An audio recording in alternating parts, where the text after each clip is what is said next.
Good morning, all, and welcome to our webinar, second webinar actually, in our Microsoft series of webinars. We'll be focusing on securing your cloud environment. Whilst we'll primarily be talking around the Microsoft stack here, the principles and concepts that we're going to talk about today can be reutilized across kind of any cloud environment or your security stack. So hopefully you could take these things away with you to adapt to your own environments as you see fit. So before we begin, thank you for taking the time to attend our webinar.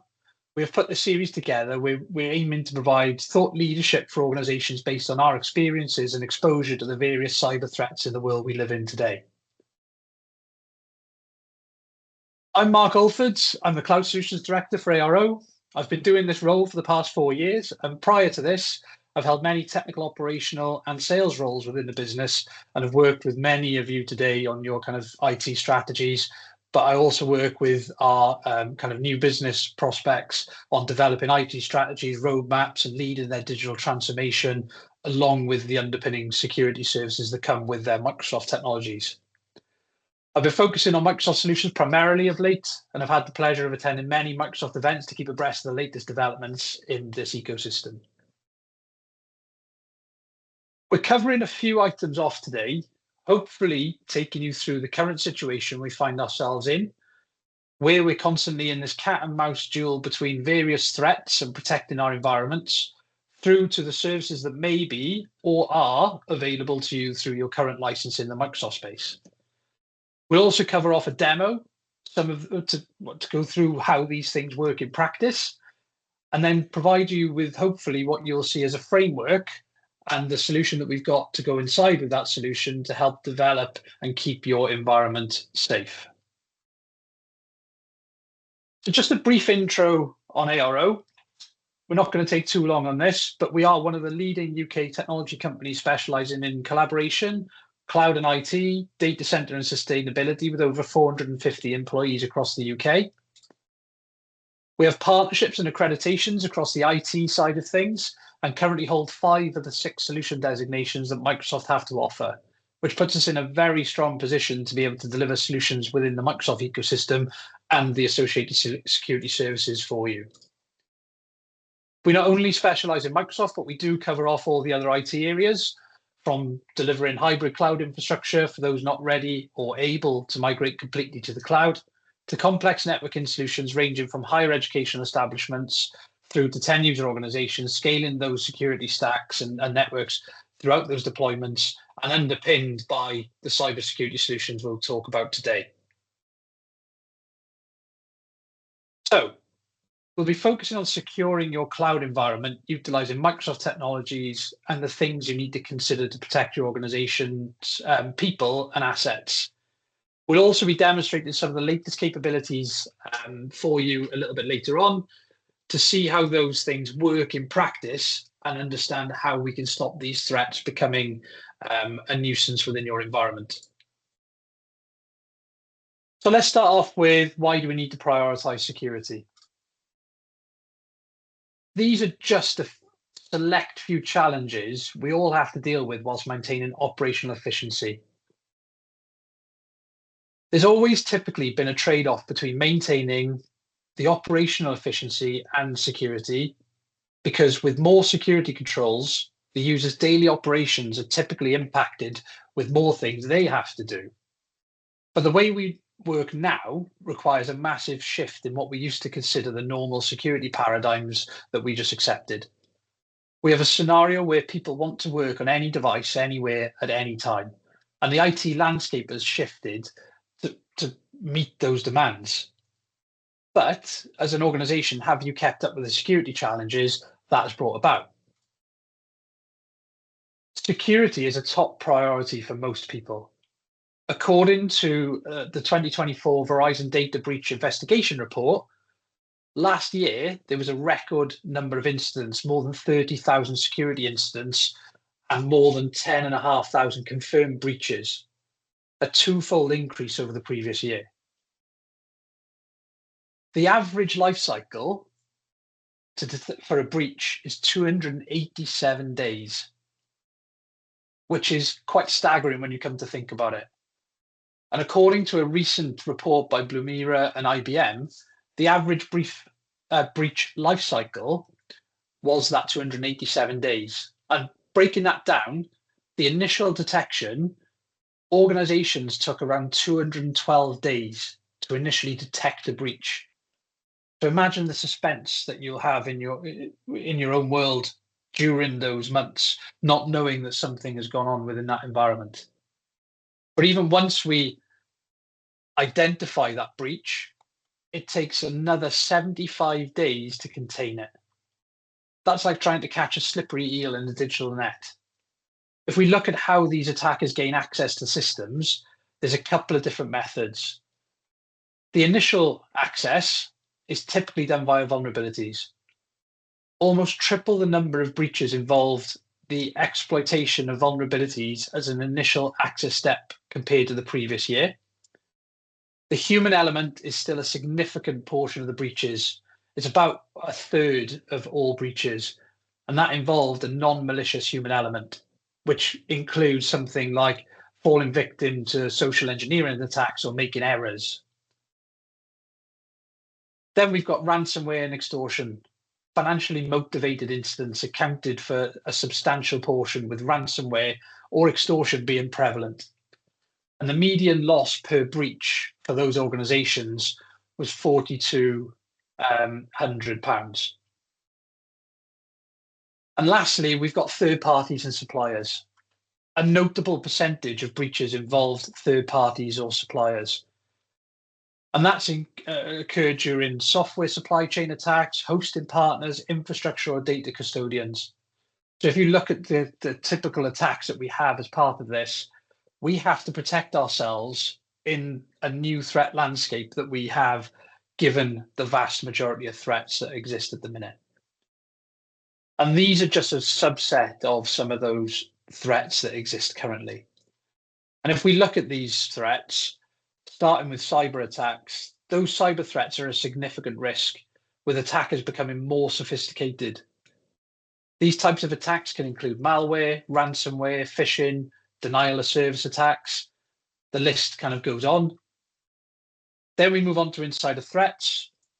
Those ones are typically where employees or partners with access to systems and data can pose a risk, whether their actions are malicious or unintentional. The supply chain attacks, they come from third parties, vendors or software suppliers, where there's a breach in their security impacting your systems. And you could just look at the recent Ticketmaster incident that occurred over in the US with their cloud storage partner that kind of had a massive impact on their organization and the data that they held on their customer base. We've also got cloud security. And as more data and applications move to the cloud, we need to ensure that we maintain the security of those assets. With the adoption of IoT, so Internet of Things, and endpoint security, more and more people are utilizing devices on a personal basis and expanding that data onto home networks and things, and all that needs to be protected as well. Then we have data leakage. So your unintentional data leaks may occur through sending emails to the wrong person. It could be storing the data in wrong cloud storage locations. And then lastly, we have to look at the zero-day exploits. So all the software and services that you're utilizing, how do we make sure that we're patching and updating those services as quickly as we can? So there's an awful lot of things that we have to protect ourselves, looking after security within any IT organization. And some of the things that we're hoping to impart on you today is to understand that security approach and the blend of services that you need to look at and what your security approach looks like. So when we've just talked about all those different threats, we really need to consider all the different layers that come into effect when we're talking about security. And this is just what we see as the main areas of security that we need to look at within any organization. You should consider many layers when it comes to your security posture. Having just one layer isn't enough. It needs to be a multi-layered approach to security when we want to ensure we're delivering secure IT services to the business and your users. If we start with your people, or the users that are typically centric to all of the security functions, From enabling multi-factor to protect the initial user, we then need to expand that data security profile across all of these different layers that you'll see here, all the way through to your service providers and partners. It's not good enough just protecting one of these layers. And when we move on to something that you may be familiar with at the minute, or you will become familiar with at some point or another, to assist with that layered approach that we've just talked about, which hopefully explains a lot of the different things we kind of must protect. Understanding the NIST cybersecurity framework, or the CSF, is crucial for safeguarding your organizations. Think of it as a strategic playbook for defending against digital threats. And the reason it matters most is because this gives us a framework to work towards in order to protect your assets, your organization, your people from various things. So if we use the CSF to manage risk, the CSF helps us identify and assess cybersecurity risks specific to your business. It's like having a compass in a dense forest guiding you away from all the different pitfalls that exist. It also provides us some practical guidance. It breaks down cybersecurity into the 5 core functions you'll see on screen and provides actionable steps. Whether it's securing customer data or fortifying network defenses, the CSF offers practical advice. And in terms of business continuity, by implementing the CSF practices, you enhance resilience. So when something is inevitably going to strike, you'll be well prepared to be able to deal with it as and when that eventuality arises. So those frameworks and those layers exist. And the way that we look at the Microsoft tool sets that we have at our disposal, given the vast majority of you are probably using Microsoft 365, the Microsoft frameworks align to those topics that we've just discussed. So if we focus on the 365 areas now, these key components that you'll see are what we're going to talk about in order to kind of mature the security posture of your Microsoft 365 environment. And they're categorized, if you will, into these buckets for identity, device, applications, email, and document security in the main. One of the layers that we look at is identity and access management. The solutions and technologies that are implemented in Microsoft 365 are designed to prove users are authorized before granting access to apps and the data that you have in your 365 environment. If identity is our new control plane and our perimeter, because we've moved the landscape into software as a service, we need to protect those identities and protect our organization from identity breaches. So we focus on kind of 3 key areas. The first one is protecting the front door. No matter where you're accessing from, you need to protect your organization from identity breaches. No matter where you're coming in, you'll need to provide a service that is the first line of defense to protect your organization. So Microsoft adopt approaches in order to kind of build that security into your user experience. But that security they build in needs to be simple. And at Microsoft and the solutions they provide, they heavily invest in making that security simple. And the reason for that is because, as we've seen in many of our adoptions of multi-factor authentications and end user security controls, users will bypass any protection if we don't make it simple. Passwords are not necessarily sustainable, they're weak, and they're not the best form of authentication. Plus, people put them on sticky notes and things like that. I'm sure we've all seen that. And we've heard from a few of our customers that the opposite of security is convenience. Our job is to make sure that the experience is convenient and yet secure. And if we remember that another important distinction, security needs to be almost invisible, but not completely invisible, because otherwise we won't know if our security is breached. We need to get indications that we're protected, but we need to strike that balance between user experience and security. But sadly, there are no technologies that can change passwords overnight. This is why we kind of also help with safeguarding credentials. We help protect credentials, privileged and non-privileged ones, in the first place. We move on to threat protection. And the goal for threat protection within all of your organizations should be as follows. So if we look at enabling organizations to protect themselves from advanced cyber attacks, we provide organizations with solutions which can help detect suspicious behavior within an organization. And finally, since no security solution is ever 100% effective, there needs to be processes and tools to quickly respond to threats which enable damage control and limiting the effects from that attack.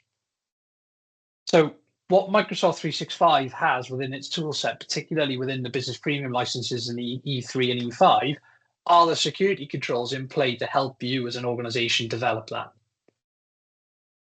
So when you're utilizing those services, particularly if you're on those aforementioned licenses, you should really be adopting the services that's included within that license type in order to give you the advanced threat protection of user and entity behavior analytics, or UEBA, all the way through to endpoint detection and response. So the EDR services that are available, they're investigating in both the prevention of attacks and post-breach detection within the response. What we've seen historically is a lot of organizations would typically deploy services that would be an antivirus only solution, and there would be no other heuristical information be able to be achieved through those legacy or outdated technologies. We see four primary elements of the information protection services. So if we look at detecting, classifying, protecting, and monitoring, each step has its own, slide back, each set of requirements and unique considerations. So if we talked about the detect phase, because we're looking at a holistic approach here in terms of your identities, your devices, your applications, your information protection, all of these things come into play. And information protection has always been a challenge for a lot of our organizations that we deal with, because it requires the most amount of cultural change within an organization. If you think about how you access your data at the minute, how is that protected within an organization? Is it protected just by granting access to the Teams site or a SharePoint site or OneDrive location or sharing a link? Information protection is paramount to having a heuristic security platform in order to build upon. So as your data travels to various locations, often outside of the environment as well, you want to know what sensitive data you have and where it's located. So that data may have different levels of sensitivity, and not all data needs the same level of protection either. So we need to classify that. So after sensitive data has been detected, it's important to classify that data into distinct categories so that we can put custom controls, such as policies and actions, onto those assets. Once the classification scheme is set by the organization, policies can be configured and customized so that sensitive data, such as intellectual property or customer info, health records, PII, are protected, stored, and shared in a manner that adheres to the organization's unique requirements. So this is never a one-size-fits-all. It's always tailored to your solution and your requirements that you have as an organization. Then we move on to protect.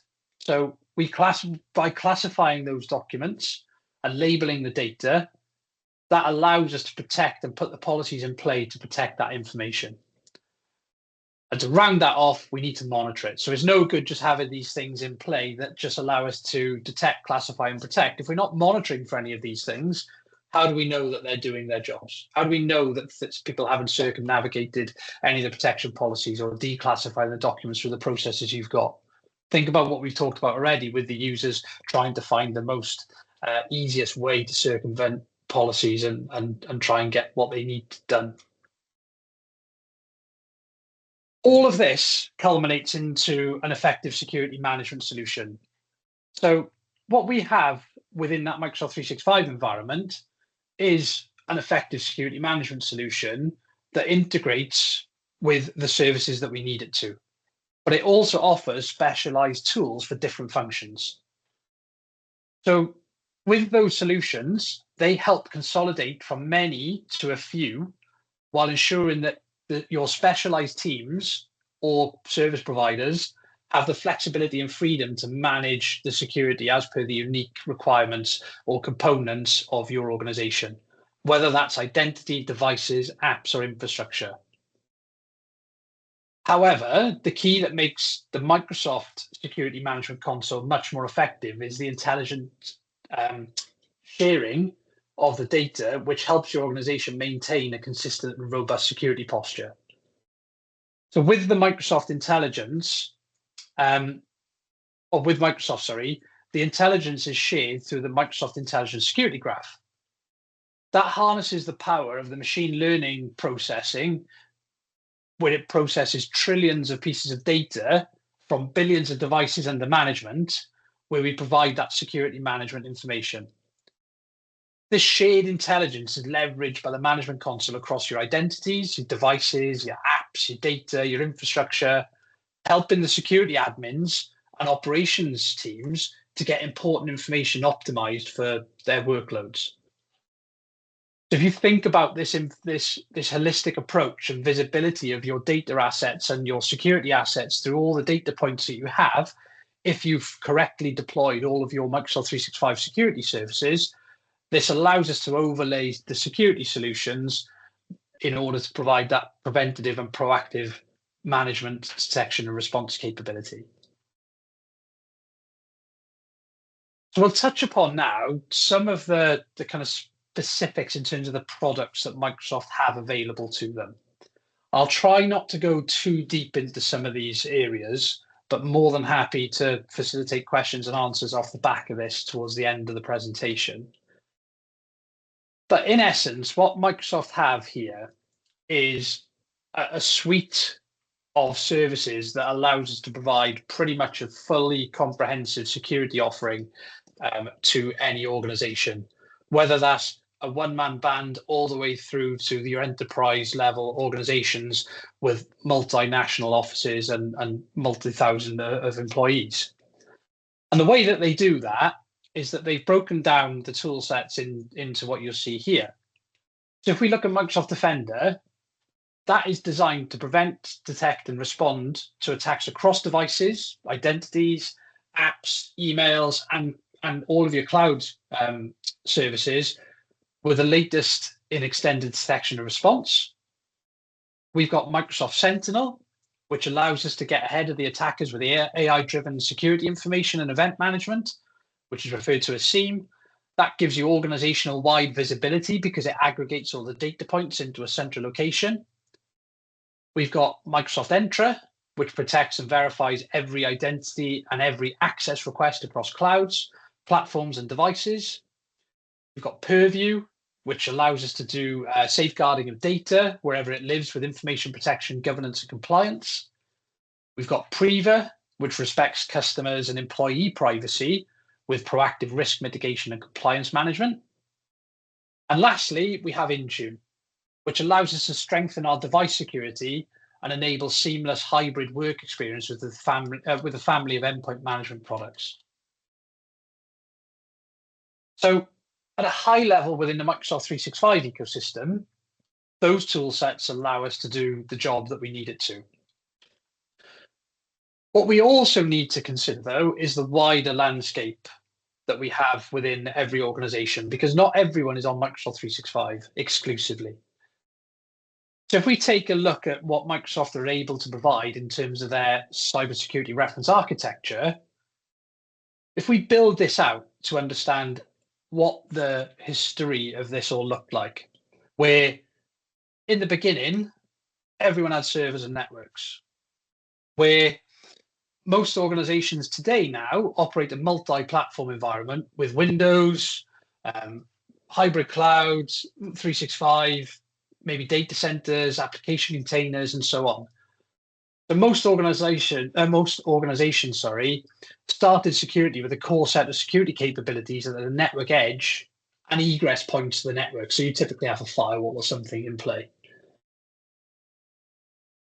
Then they had to look at their endpoints and devices. So many organizations took advantage of built-in Windows features and systems management to provide basic security hygiene like patching and Active Directory account security. And they might have used a couple of other tool sets around Microsoft Endpoint Manager or Configuration Manager in larger environments to provide that, and the core controls in Windows 10 or 11. Then we're now in a position whereby a lot of software as a service drivers are in place, and we need to secure those. So organizations first start adopting cloud with maybe some SaaS services. So they might use Salesforce, they might use Google, they might use Dropbox, or they might be, their first iteration was Office 365 back in the day. And that created a need for access control beyond that firewall that we had before, just on your local environment. We needed to secure those cloud identities. So while some aren't aware of it, many organizations have already deployed modern single identity and single sign-on capabilities across their enterprise estate as well with Entra ID. And that would have happened as a byproduct of utilizing Microsoft 365 and integration with Active Directory. So in addition to single sign-on, Microsoft provides critical modern security elements for Entra ID, like passwordless and MFA, Hello for Business. They obviously use the Authenticator app if you're familiar with that. They provide identity protection services, Entra ID privileged identity management, identity governance, and the list goes on of all these different things in here. But additionally to that, the conditional access applies zero trust principles to access control decisions by explicitly validating trust of users and endpoints, requesting access to your resources. This helps build a de facto security perimeter across those modern resources with modern controls and provides simple, consistent policy enforcement across them. So as we build that out, we're also then looking at the on-premise app proxy. So how do we give people secure access into the hybrid environment that they find themselves in? Then we build out the data centers. So how do we protect the data center environment and the infrastructure spanning multiple clouds through IaaS and PaaS services? So most organizations have expanded into some sort of hybrid that spans on-premise and one or more clouds. So we need to ensure that the security services are in place for that, and we've got solutions for those as well. Then we move on to multi-cloud and Azure security. So Microsoft have invested in a wide range of capabilities to help secure your hybrid or multi-cloud environment and the workloads in it. So those are built into Azure and several extended across your hybrid infrastructure. And in the main, there's products like Azure Arc and Azure Lighthouse, which provide cross-tenant support in Azure for services often used by managed service providers and are compliant with multiple tenants. Underpinning a lot of these security services is a product called Defender for Cloud. That provides a single starting point for managing and securing and compliance in Azure and across your IaaS and PaaS services, which ultimately gives us a secure score and a compliance dashboard as well. And we'll touch a little bit more on the secure score a little bit later on. There's also Azure Firewall services in here. Azure Firewall Manager, Azure Web Application Firewall to protect your applications that you might host in Azure, as well as many other things such as backup and site recovery in order to ensure you've got that business continuity offering. There's also a very distinct threat monitoring service called Threat Intelligence within the ecosystem. And again, Defender for Cloud providing the XDR services. And once you've implemented a lot of these things then, so all of those items that I've talked about so far allow us to build a very comprehensive foundation of security. But then you need to look at what's in the top left around your security operations and your SOC. So implementing Microsoft Sentinel to ingest all the alerts and the feeds into a single security information and event management solution, overlaid by the different technologies like XDR, which looks at your endpoint, email, 365, and what have you. This allows us to provide that ongoing security management and posture management of your environment to ensure adequate security is maintained. And there's a number of different services and features within that that allows us to kind of provide that comprehensive security. If you're a development house or have in-house developers that utilize GitHub, there's also things that we've got within the Microsoft ecosystem for dev SecOps and application security through SDL and OSA documentation. There's also GitHub Advanced Security Services available to you. And then We also have the ability to provide privileged access to all of these services that you've deployed. And one of the last things, we've got information protection, which again, very cultural change within an organization to implement these, but very necessary. There's a number of tool sets that we have within the information protection arena that allows us to provide a very comprehensive security service. All of these things are underpinned by the secure score and compliance score, which I'll dive into very shortly because I implore all of you to go and review your Microsoft Secure Scores to understand what that looks like. But all of this then needs to be underpinned with your people security. So whilst you've got a lot of operational technology security in play, we still need to provide education and training and awareness to your user base, to your people in your organization. And to do that, there is a couple of tool sets that we can utilize for attack simulation or for insider risk management or communication compliance that assists us in doing that. Now, the reason that Microsoft are kind of very large in this space now, and they don't treat it as a secondary kind of offering, they have a significant amount of telemetry within their organization. The centerpiece of Microsoft's investment intelligence, the Microsoft Intelligence Security Graph that I briefly touched upon earlier, this is how they describe the way that they synthesize a vast amount of data from a huge variety of sources. And just as an example, there's 400 billion emails get analyzed by Outlook.com and Microsoft 365 email services every month. So the telemetry and information that they get from their existing base in order to provide these security operations services is quite vast in order for them to provide the telemetry and information that they need on that environment. So if we take a look at a business email compromise scenario now and dive into a bit of a demo scenario, where we can all see the tool sets that are available in action and how we can protect our environment through some of the things that I've talked about. That way, then, we can see what licenses and services you'll be able to utilize as part of this and which ones you might want to invest in the future.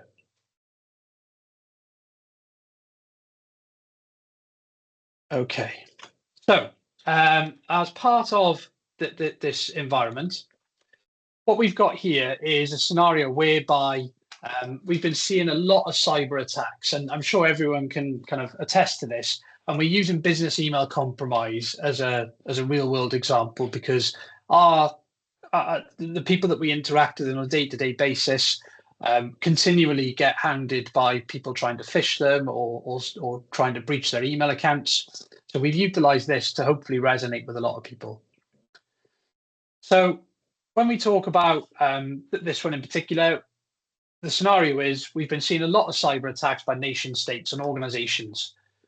They're not just trying to spy and cause trouble, they're also after money and power. They use different kinds of cyber attacks like ransomware, where they lock up your files and ask for a ransom. They can also be human operated ransomware, where they manually control your systems to steal your data. Or they also do things like adversary in the middle, where they sneak into your network and mess with your traffic. Or phishing, where they trick you into clicking on a bad link or opening a malicious attachment.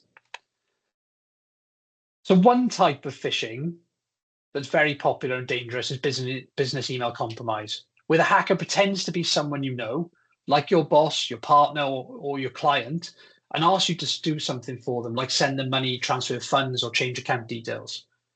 So those business email compromise, or BEC, attacks can cost you a lot of money and ruin your reputation. Nation state hackers use BEC attacks to get rich, sometimes pay for their activities or hurt the economy of their enemies.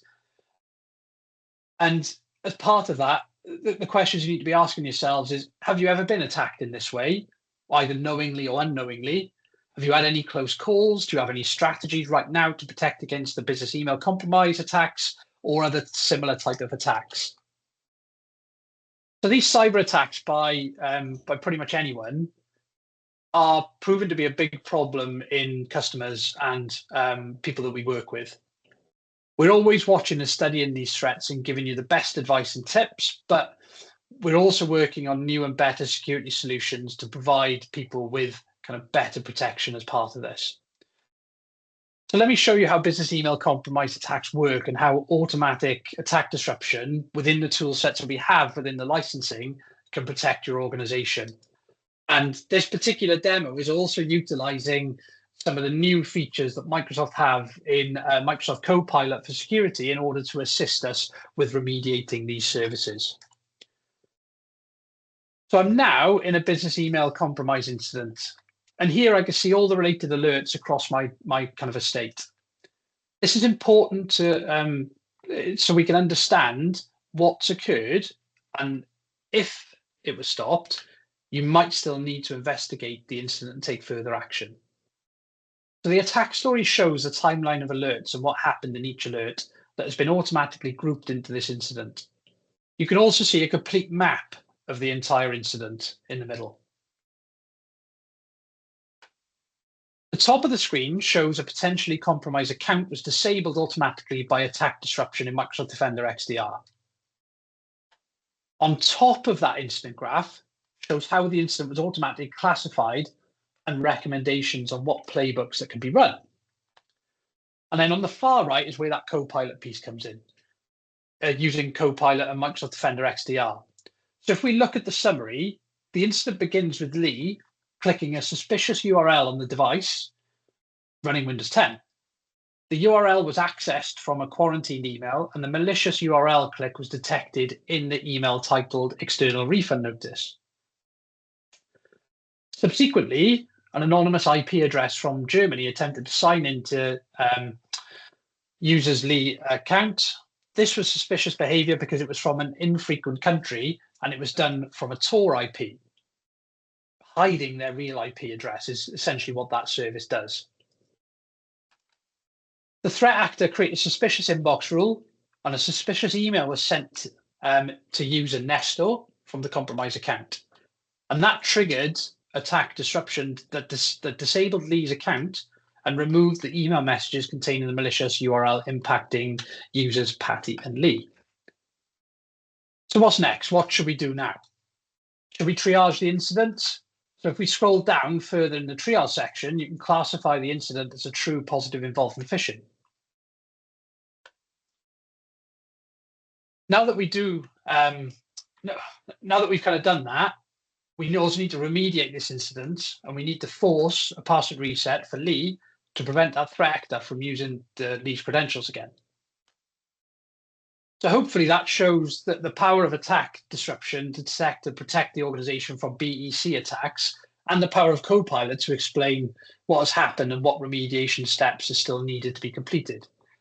Now, if you don't have a IT team in your organization, this is where your managed service provider can leverage some of the tool sets that you're paying for as part of your business premium or E3 and E5 services to also conduct a similar approach that we've just shown you here. But if you've got an internal IT team, the telemetry and information this provides you, there might be some cross-training necessary in order to get the users and people that you have within your organization up to speed. But through the adoption of Copilot, that learning progression path should be cut shorter in terms of the time taken to get up to speed. So let's take a brief look and understand what occurred in that attempted BEC attack then, utilizing some more of the data that we have in here. In the center of the screen, under alert time, we see data from both Microsoft Defender for Endpoint and Defender for Office 365.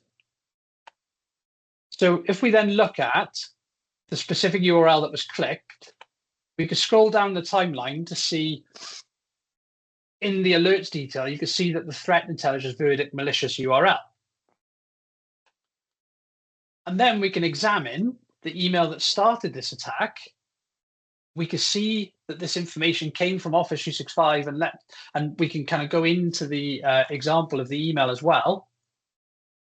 So here's the email that was remediated as part of this. And it was classified as suspicious. And we can look at the defanged version of the email, which will help us understand what actually came through. So here's all the information and the data that's come through as part of it that we'll see now.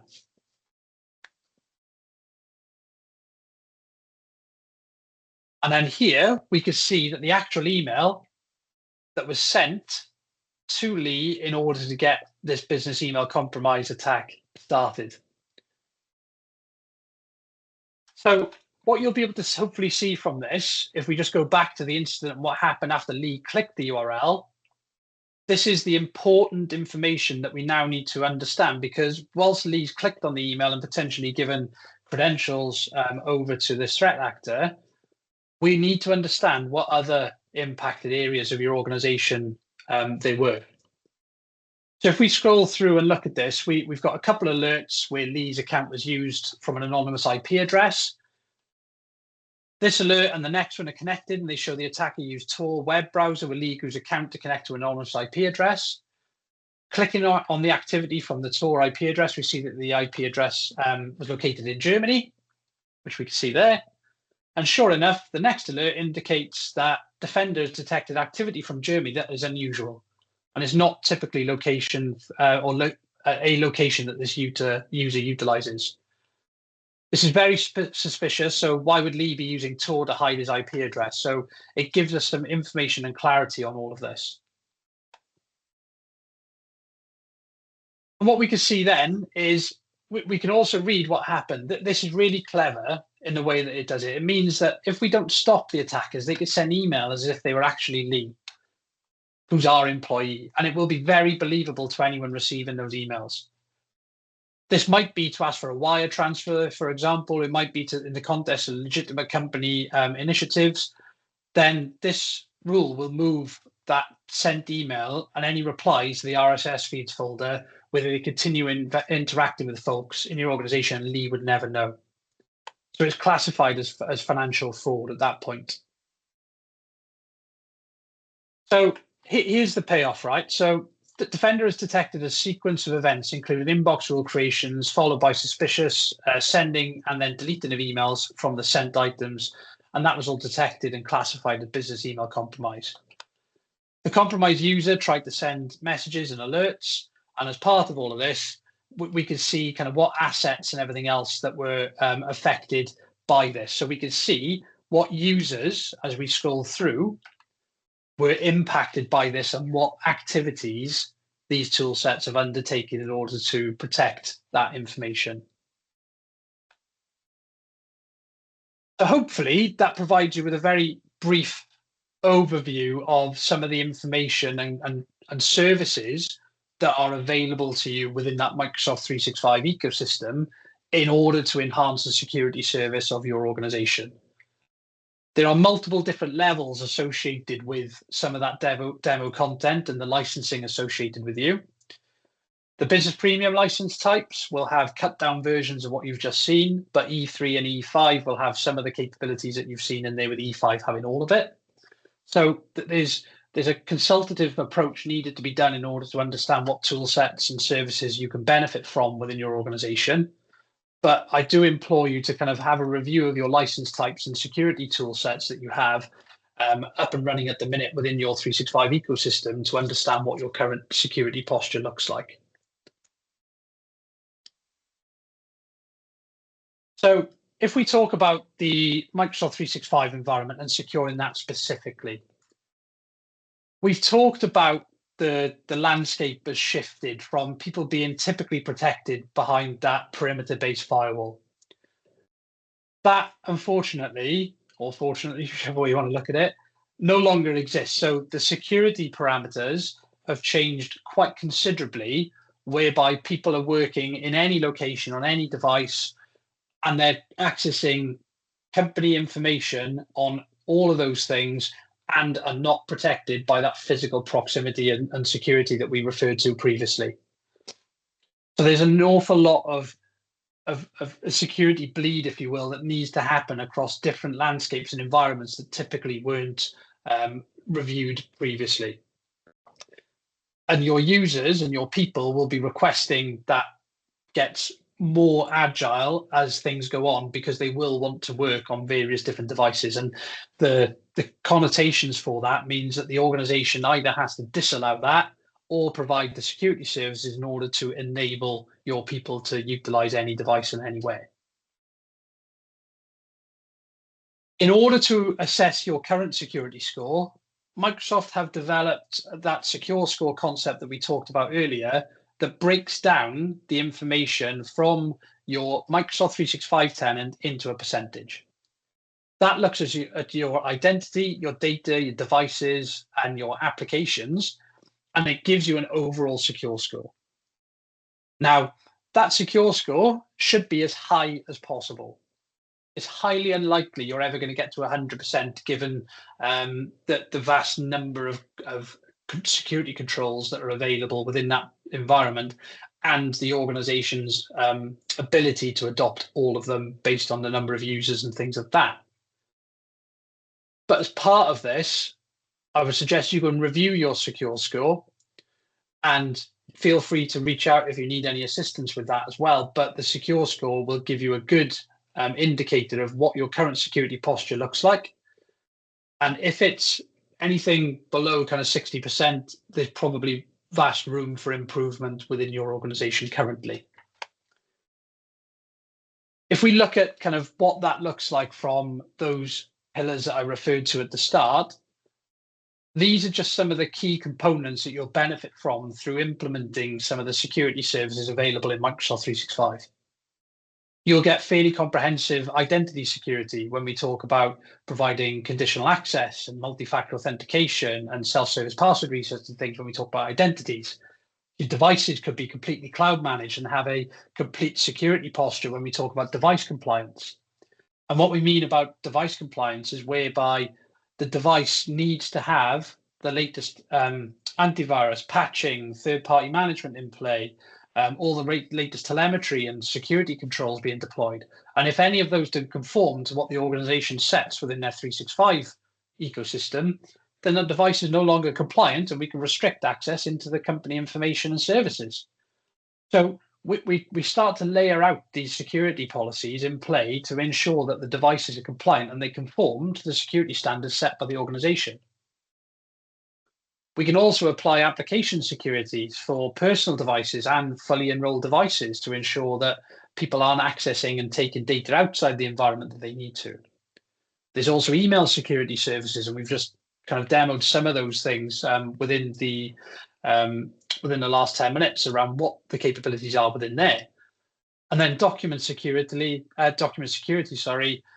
lastly, but unfortunately not least, that's the bit that requires a lot of data classification, tagging, and some input from typically your own organizations to understand what those data assets look like. Now, if you were to implement all those things in Microsoft 365, whether that's Business Premium or E3, you're on a very good trajectory to having a good security posture. And I'm just talking about Microsoft 365 at the minute. There's obviously a wider ecosystem of services that we need to look at, but Microsoft 365 is certainly one of the ones that will get you a long way to that's a good security posture. So we kind of want to leave you with a bit of a framework now. And as part of developing this framework, we've also developed a corresponding service wrap to anyone that has Microsoft 365 that doesn't have an internal IT team, or even if they do, doesn't necessarily have the right tooling, time, capability in order to kind of provide that ongoing management and monitoring for that estate. So the solution, as we've coined it, is called Secure Plus. But again, please utilize this as a framework, even if you don't feel as though this is necessarily a good fit for yourselves. But the framework that we've developed as part of this is to provide ongoing management, monitoring, remediation, defense, in order to provide you with a security operations service that is a lot more proactive than just having a SOC in play. A lot of SOC providers out there will just provide you with information as to what's happened on the environment. What we aim to do as part of this is to conduct an initial baseline uplift of all of the configurations and settings and services available within your Microsoft 365 license type and get them to a position which hopefully prevent the vast majority of things occurring in the first place. Because without those standards in play, and if you decide to implement a SOC, it's kind of like providing some a security service with a load of holes in it to start with. It's just going to tell you that things have got through, and then you have to firefight. What we're aiming to do through this, to provide those quarterly baseline updates to you, to provide that ongoing security posture at a very high level and get that secure score to be as close to 100% as possible. In addition to that, then, you need to manage and maintain what those baselines are. So there's no good just applying that baseline every quarter and saying, yeah, I've done my job for this quarter. If you're not monitoring for any deviations away from that and any configuration drift associated with changes that are made through your business as usual activities, you could be leaving a lot of holes in your environment and not noticing them for 3 months. Once you've got those baselines in play and all of those buckets that we talked about earlier around your identity, device, apps, email, and documents and data, all the telemetry that comes out of that then needs to go somewhere. Otherwise, you'll be chasing your tail within your 365 portals to be able to manage and maintain that environment. So ingest all of those alerts into Microsoft Sentinel. A lot of the alerts and settings that you can get in Sentinel, some of them are free of charge.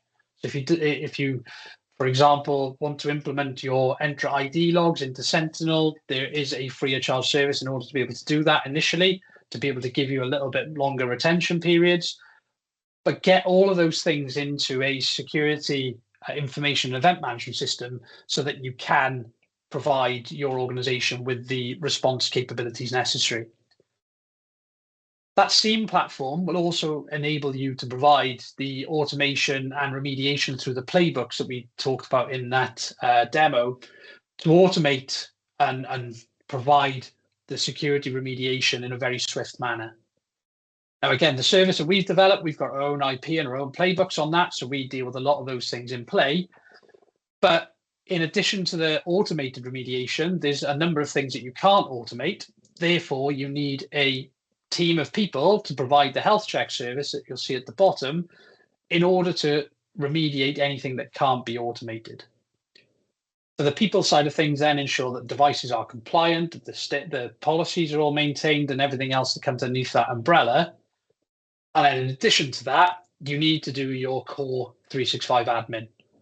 So when we talk about tenant housekeeping, you need to make sure that your policies and configurations are all up to date and not in an unmanageable manner, should we say. You also need to make sure that your user accounts, any stale ones, are removed and remediated to decrease any potential additional attack vectors that you have in your organization. Same with any devices. But you also need to correctly manage your Microsoft 365 licenses. We've come across countless instances where organizations are utilizing services that they're not adequately licensed for. And to put that into some sort of perspective, if you license Entra ID P1 for a subset of your users and then apply it for all other users that aren't licensed for it, unfortunately, you're in contravention to the Microsoft licensing terms, and you may get a tap from Microsoft at some point or another. So again, manage, maintain your licenses accordingly, which will enable you then to be able to have this ongoing journey of remediating, defending, monitoring, manage, and update according to your security posture that is defined within your organization. So I hope that gives you a nice framework to work with. Again, as part of this, we have developed our own security offering as part of this in order to kind of provide that ongoing management and monitoring capability, as you'll see there. But I want to leave you with a couple of key takeaways.